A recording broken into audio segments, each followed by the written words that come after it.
Joe Biden hosted an Eid party on Monday. It was a big deal for Muslim Americans. Donald Trump had cancelled these parties when he was the president. Biden has revived them. It's part of his so-called inclusive branding. Just how inclusive? Let me tell you.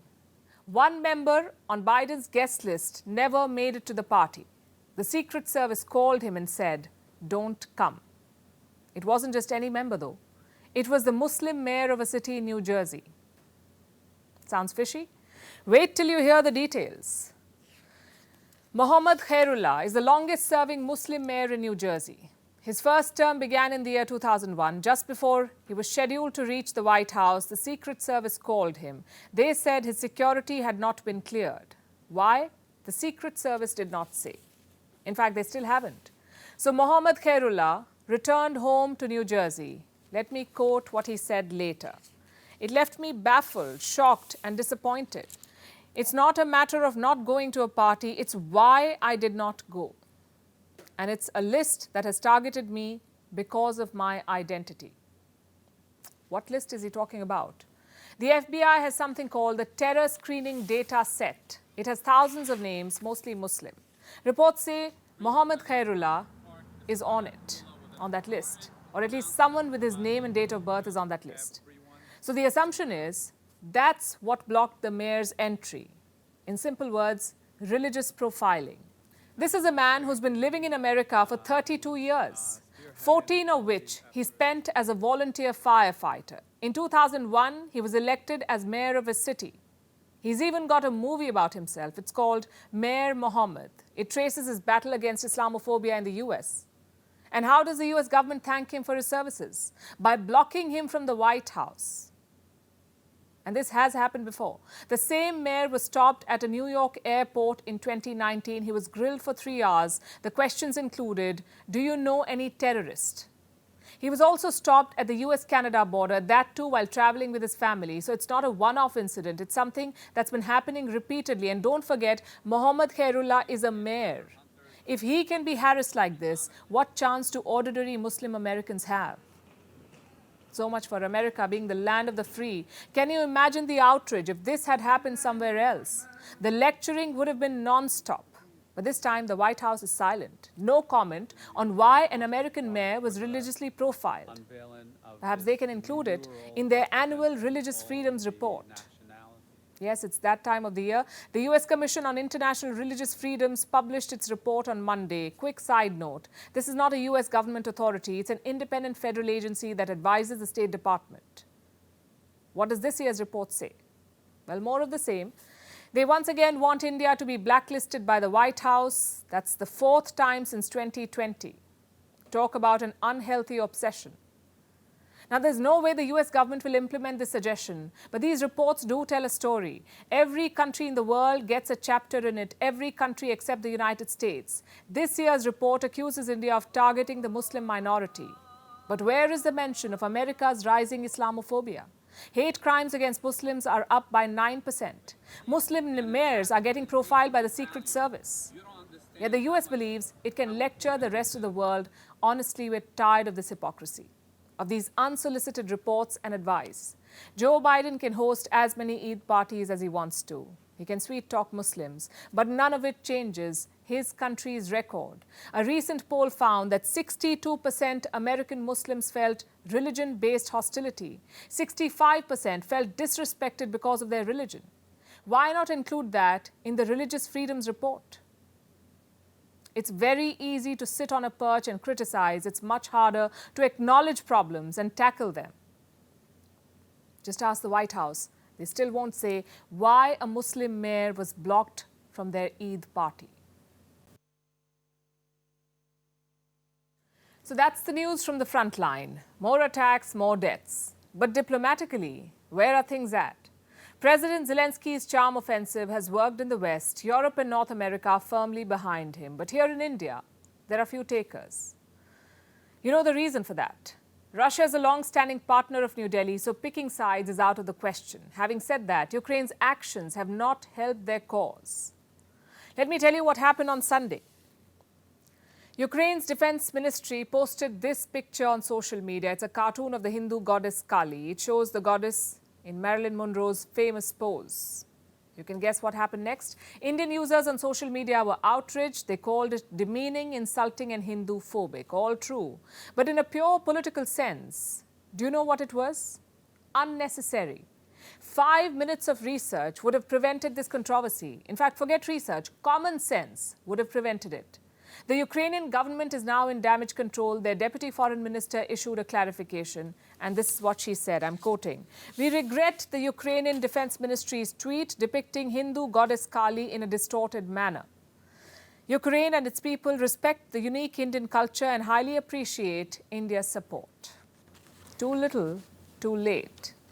And I'm not talking about this cartoon fiasco. I'm talking about Ukraine's overall India policy. For 3 decades, it was on autopilot. Kiev never bothered to cultivate good ties with India. But once Russia invaded, realization dawned. Ukraine needed India's support to isolate Russia.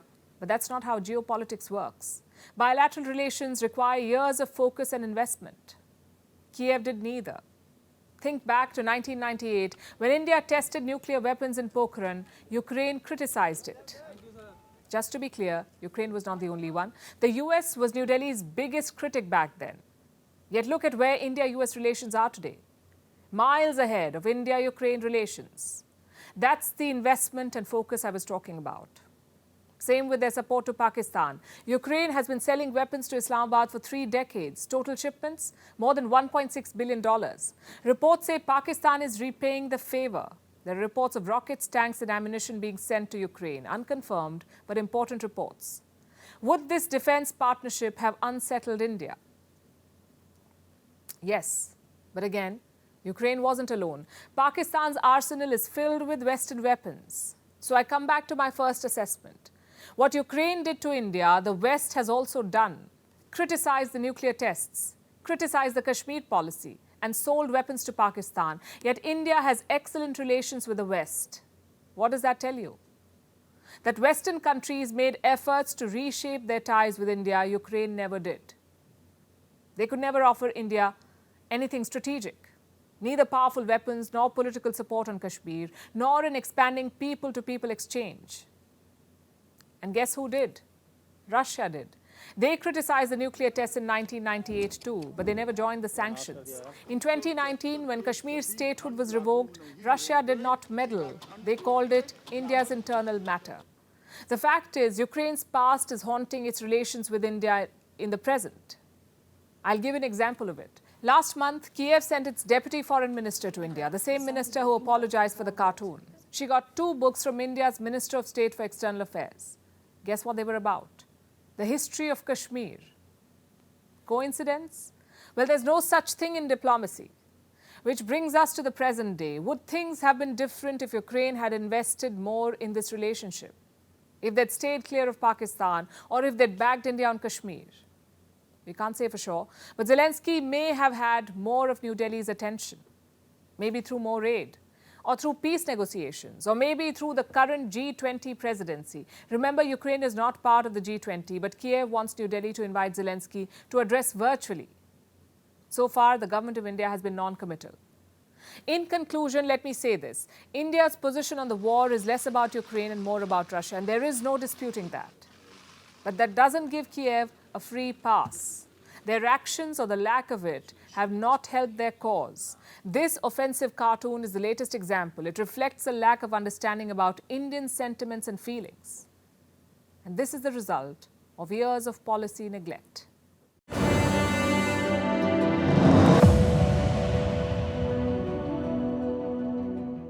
Tonight, we want to talk about startups in India. It's been quite a fascinating journey, but is the dream run coming to an end?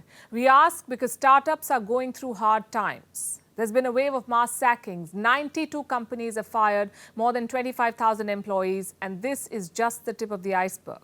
There's a funding squeeze. The easy money is drying up. Thousands of startups have shut down. And I'm not making sweeping statements. I'm talking about what the numbers say. In 2022, more than 2,000 startups shut down in India. And a lot of those that survived are going through a rough patch now. Their sky-high valuations no longer hold. They're being asked to prove their worth. And this is quite a plot twist. Because not too long ago, Indian startups were being celebrated for their innovation, for their ambition, for the promise they held. Now, many of them are struggling to survive. Tonight, we'll discuss why. Why are they under pressure? And is this trend unique to India, or is this the global story? We'll start with the problem, or the problems, because there isn't a single factor that is driving the collapse of startups. There's a combination of factors. Broadly, there are three challenges. Number one, the lack of funds. Number two, an inflated assessment of the market. And number three, broken revenue models. All three problems are interlinked. Let's take this one by one. With the first factor, the funding crunch. As of today, startup deals in India are at a 9-year low. Investors are tightening their purse strings. Again, let me show you the numbers. In February this year, one startup was being funded every 10 hours in India. Compare this to last year. One startup was being funded every 3 hours. Do you see the difference? Fewer projects are getting money and they're getting lesser money. The decline is staggering. Startup funding in India is down by 75%. You heard that right, a whopping 75%. In 2022, Indian startups raised $11.9 billion in the first quarter. This year, $2.8 billion for the same period. What explains this fall? Economic uncertainty, that is the biggest factor, no doubt about it. The global picture is bleak. Investors are looking for a sure bet. They're taking fewer risks.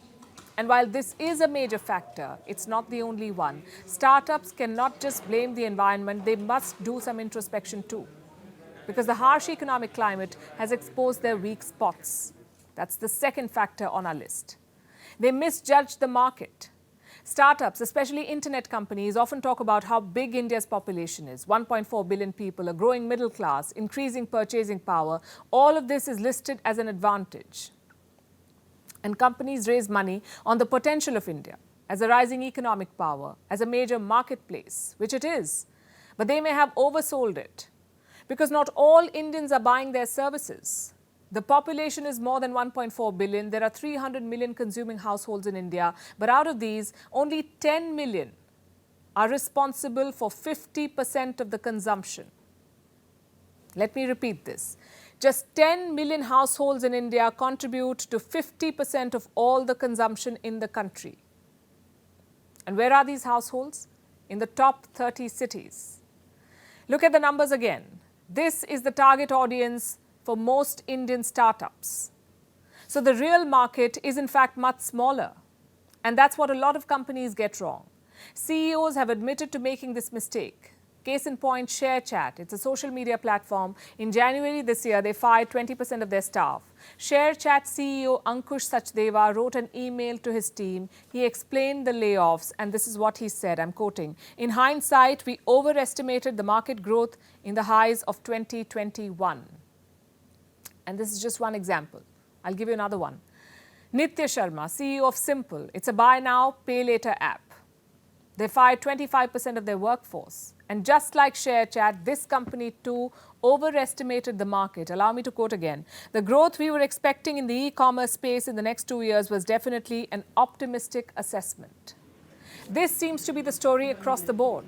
Companies are getting a reality check now, and the startup space is no longer about building the next big thing. It's about proving that they have a viable business. Which brings us to factor number 3, the lack of focus on fundamentals. Startups are infamous for burning cash.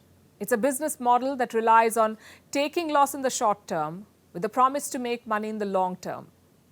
Well, not anymore. With funding squeezed and competition growing, startups must demonstrate profitability. They must turn a profit. Last year, 23 startups were declared unicorns. Do you know how many of these were profitable? Just 4. Also, what are unicorns? These are companies valued at $1 billion or more. So 23 new companies in India were valued at $1 billion, but only 4 of them were making a profit. And I do understand that valuation and profit are two very different things. But what does it say about their business model? With economies under pressure, investors want to see better books, especially for startups that have been funded before. And here's another figure worth noting. Late-stage startup funding has fallen by 52%. What are late-stage startups? These are companies that have had prior investors. Such companies are well known. Their products or services are already in the market, and now they're facing scrutiny. They must prove that they can make money.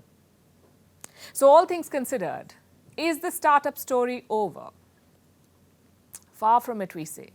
Indian startups will recover. Right now, they're sick, and the doctor's prescription is quite clear. Swallow the bitter pill, slash expenses, and make money. That's the only way to survive in this business environment. And this is not unique to India. Startups are struggling the world over. In the US, investments in startups have dropped by 31%. In Europe, 45 startups have lost their unicorn status. Same story in Africa. For the first time in almost 3 years, funding for African startups has dipped below $100 million. So there's pain across the board. But as they say, the obstacle is the path and the fittest will survive. You need a leap of faith to start a company.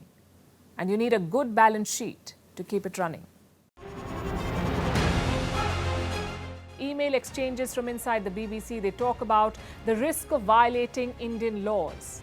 It's easier to rake up the freedom of speech debate, but does it give anyone a free pass to knowingly violate the law? America supports India because it needs India's support in return.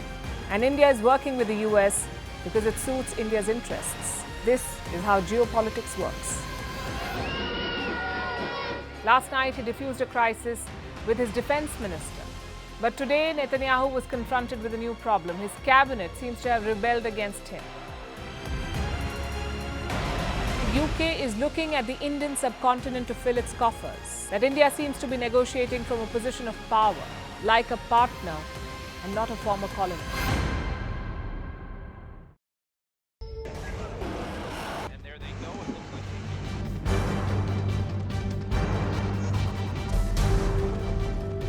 The US and Russia are dangerously close to an armed conflict.